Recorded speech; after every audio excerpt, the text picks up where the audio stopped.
వక్రతుండ మహాకాయ సూర్యకోటి సమప్రభా నిర్విఘ్నం కురు మే దేవా సర్వకార్యేషు సర్వదా. గురుబ్రహ్మా గురుర్విష్ణుః గురుర్దేవో మహేశ్వరః గురుః సాక్షాత్ పరబ్రహ్మ తస్మై శ్రీ గురవే నమః. ఓం ద్రాం దత్తాత్రేయాయ నమః. శ్రీ గురుదత్త జయ గురుదత్త. శ్రీ దత్త కథా సుధారణము. ఓం శ్రీ గురుదేవ దత్త. 5వ రోజు పారాయణం. దత్త జననం. వేదధర్ముడను గురువు దీపకునికి బోధించిన పురాణ కథలను సూతుడు శౌనకాది మునులకిట్లు చెప్పదొడంగెను. మునులారా వినుడు. భగవంతుడు ఒక్కడే అయినను తాను అనేకముగా విభజించుకుని సృష్టి స్థితిలయమను కార్యములను సమర్థవంతంగా నడిపిస్తూ ఉన్నాడు.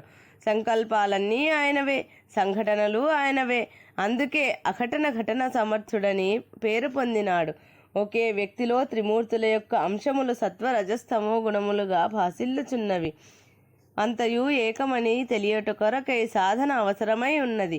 ఒకానొక శుభముహూర్తమున అత్రి మహర్షి త్రిమూర్తులకు మూలమైన శక్తిని ధ్యానించి తనలోనికి ఆవిష్కరింపజేసుకొనెను. ఆ దివ్య శక్తిని నిలుపుట చాలా కష్టమయ్యను. వెంటనే ఆయన కన్నులు చెరువబడగా కొంత శక్తి బహిర్గతమయ్యను. ప్రకృతి మాత వాయుదేవుని సహకారంతో ఆ వెలువడిన శక్తి దివ్యాత్మల సహకారంతో పోషించబడగా చంద్రునిగా లోకాలకు ఆహ్లాదము కలిగించెను. అత్రి తాను ధరించిన దివ్యశక్తిని ఓజో రూపముగా అనసూయమ్మ గర్భమందు నిక్షిప్తం చేయగా 9 రోజుల 9 గడియలకు బాలుడు దయించెను. అతని పేరే దత్తుడు. మరికొంత శక్తి అనసూయ గర్భమందే ఉండిపోయెను. ఊయలలోనున్న దత్తునికి హాని కలిగించుటకై హైహయ దేశపు రాజు కృత్యను ప్రేరేపించగా అనసూయ యొక్క గర్భస్థముగానున్న తామసాంశము రూపుదాల్చి సూక్ష్మ రూపముతో ఆమె యొక్క ముక్కు పుటలము ద్వారా బయల్వెడలి చూచుచుండగానే మహాభీకర రూపమును ధరించి అకృత్యము చీల్చి చెండాడెను. తదుపరి తన రూపమును కుచింపజేసుకుని అపరిమితమైన తేజస్సుతో దుర్వాసుడను పేర తల్లి ఆనతి గైకొని తపస్సునకైపోయెను.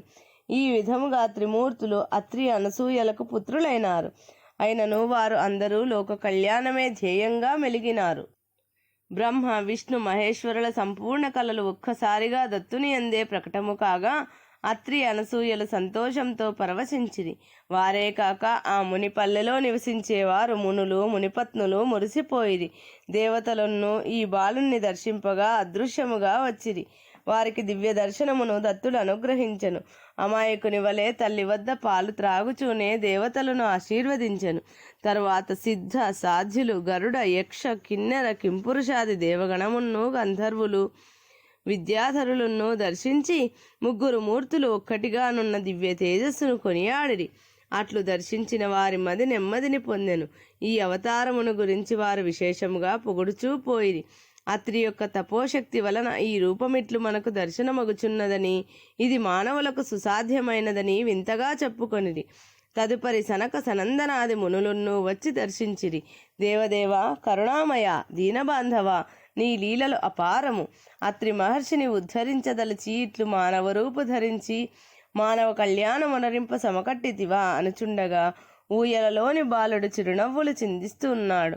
ఆ మహర్షులను కూడా ముగ్ధులుగా చేయునట్టి దత్తస్వరూపమును దర్శించి తరించినాడని స్తోత్రము చేసినారు. తదుపరి వశిష్ఠ వామదేవ అంగీరస పరాశర కౌండిన్య భరద్వాజ కాశ్యప కపిల తుంబుర నారదాదిగా గల బ్రహ్మర్షులు దేవర్షులు వచ్చి దర్శించుకొనిరి. ఈ అవతారము ఒక ప్రత్యేక ప్రయోజనము కొరకు వచ్చినది కాదు.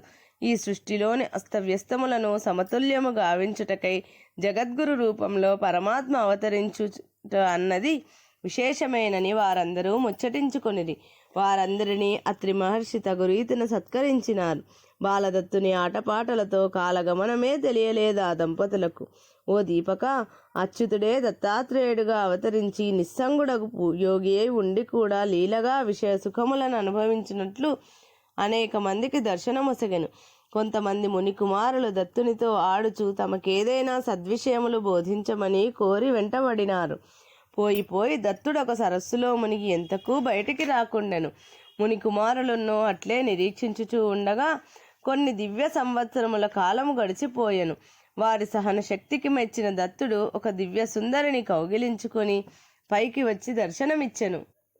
ఆ దృశ్యమునకు చీదరించుకుని కొందరు పోగా కొందరు మిగిలి ఉండిరి. ఇది అంతయు నాటకమని వారు గ్రహించిరి. ఇంద్రజాలము వలె జిజ్ఞాసులను పరీక్షించుటకే ఇట్లు చేయుచున్నాడని వారు గ్రహించి ధైర్యముతో దత్తుణ్ణి విడువక ఉండిరి. అప్పుడు ఆయన వారి నొసటన తన బొటన వ్రేలితో తాకగానే వారు సమాధి స్థితిని అనుభవించినారు. ఆ స్థితిలో మానవ శరీరంలో జరుగుచున్న క్రియలన్నీ దర్శనమైనవి. లోపల ప్రతి అవయవమును చెడును మంచిగా మార్చుచున్నట్లు నిరంతరము జీవునికి మేలు చేయు ఈ శరీరమును రక్షించు దివ్యశక్తియే దత్తుని ప్రక్కన దర్శనమిచ్చినది ప్రకృతి శక్తి అని అంతరంగమున దర్శించిరి. వారి అనుమానములన్నీ పటాపంచలై దత్తుడు పూర్ణయోగి యోగీశ్వర చక్రవర్తి అను తెలియగలిగిరి. ఇది యోగమునందు పరాకాష్ట. శ్రీ దత్తదేవుని లీలలన్నింటినీ ఆధ్యాత్మిక పరంగా అనగా అంతరాత్మ జీవాత్మ పరమాత్మల లీలగా గుర్తించగలిగిన వారు ధన్యులు. వివరణ: శ్రీ విఠలానంద సరస్వతి మహారాజ్ వారు ఈ విషయమై ఎంతో విడమర్చి తమ ప్రవచనములలో చెప్పి ఉన్నారు. జీవుడు అనగా ప్రకృతితో మిళితమై అంటే ప్రకృతిమయమైన శరీరమును ధరించినవాడు. శరీరమే నేను అను భావన కలవాడు.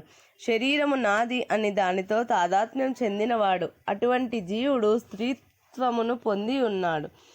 ఆ జీవుణ్ణి భరించువాడు పోషించువాడు భగవానుడు. అతడే పరమపురుషుడు. స్త్రీ దేహములోనున్నను పురుష దేహములోనున్నను జీవుడు లింగభేదము లేనివాడే. ఇది అందరూ ఒప్పుకొనక తప్పదు. స్త్రీ పురుష దేహాలు సృష్టి క్రమము చక్కగా జరుగుటకే ఏర్పరచబడిన వ్యవస్థ. దీనిని అవగాహన చేసుకున్న వారు తత్వవేత్తలు తత్వవిధులు అవుదురు. దత్తుడు స్త్రీతో ముద్దులాడుచూ దృష్టికి గోచరించాడంటే మన దేహంలోని జీవుని ప్రతి క్షణం తన స్పర్శతో పునీతం చేస్తున్నాడు. అమృతం మన మస్తిష్కంలోనే తయారగుచున్నది. దానిని జీవునకు అందజేసి ఎప్పటికప్పుడు బలాన్ని చేకూర్చుతున్నాడు. జీవుడే స్త్రీ అనుకుంటే ఆ స్త్రీ నోటి నుండి అమృతాన్ని తాను తీసుకొనిచున్నట్లు దృశ్యాన్ని వారికి దర్శింపచేశాడు. నిజంగా మన శరీరాలు చర్మంతో కప్పి ఉంచబట్టి అందమని వికారమని నలుపు తెలుపు పొట్టి పొడవు అంటూ మనం విమర్శించి ఆనందిస్తున్నాం. కానీ మన లోపలి అవయవాలను పనిచేయించుటకై ఏర్పరిచిన వ్యవస్థను పరిశీలిస్తే భగవంతునికి మనం ఏమివ్వగలం? అందుకే ఉదయము సాయంకాలము నమస్కారమన్నా పెట్టండని శ్రీ బాబాగారు ప్రబోధించేవారు. అనఘాలక్ష్మి సమేతుడని అనఘా వ్రతములు చేస్తే సంపద కలిసి వస్తుందని చాలామంది చేస్తూ ఉంటారు. చాలా మంచి పనే. దానిలోని అంతరార్థాన్ని కూడా తెలిసి చేస్తే ఇంకా మరీ మంచిది. అనఘా అనగా పాపరహితమైనది. అఘము అంటే పాపము. కావున అనేక ప్రక్రియల ద్వారా అనగా పూజలు ధ్యానము స్వాధ్యాయము యజ్ఞము దానము త్యాగము వంటి మంచి పనులు ఆచరిస్తూ జీవుడు పాపరహితుడు అయినప్పుడు అనఘ అనబడతాడు.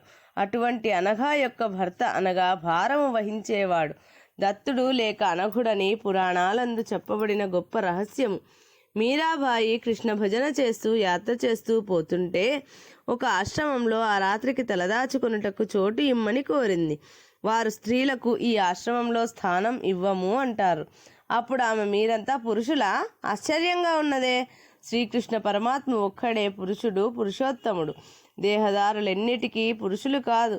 జగత్తంతటికీ నాథుడు ఆయనే. మీకు నాకు అందరికీ శ్రీకృష్ణుడే నాథుడని పలుకగా ఆశ్రమం నుండి గురువు బయటకు వచ్చి, తల్లి, నీవు చెప్పినది నిజమే. శరీరాలకే వైవిధ్యం ఉన్నది, కానీ ఆత్మకు భేదం లేదు. పరమాత్మ నుండి జీవాత్ముడు వేరైన కారణంగా ఈ శరీరంతోనే ఐక్యమై తాను పురుషుడని స్త్రీ అని భేదమును పొందుచున్నాడని ఆమెకు నమస్కరించారు. పురాణ గాథలను చదువుచున్నప్పుడు ఆయా కథలని అన్నీ ఒక మహాయుగానికి చెందినవి కావని, ఇప్పటికి 27 మహాయుగాలు గడిచి 28 కలియుగంలో మనం ఉన్నాము అని తెలుసుకోవాలి.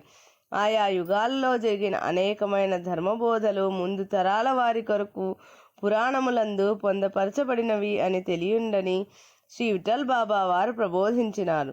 దత్తతత్వము గురుతత్వము దిగంబర తత్వములన్నింటినీ అందరికీ అవగాహన కలిగిస్తూ తమ రచన అయిన శ్రీ అక్కలకోట స్వామి సమర్థ లీలామృతమను గ్రంథమున స్వయంగా రాసినారు. శ్రీ దత్తస్వామి లీలల గురించి అనేక పురాణములలో అనేక విధాలుగా ఉన్న వాటినన్నిటినీ ఒక చోటికి చేర్చి దత్త మాహాత్మ్యము అని బ్రహ్మాండ పురాణమునందు పొందుపరచబడినది. దానినే తెలుగులో దత్త భాగవతం అని రాయబడినది. ఇది దత్త కథా సుధారణవము. దత్త భాగవతం ద్వితీయాధ్యాయము సంపూర్ణం. ఇది 6వ రోజు పారాయణము సంపూర్ణం.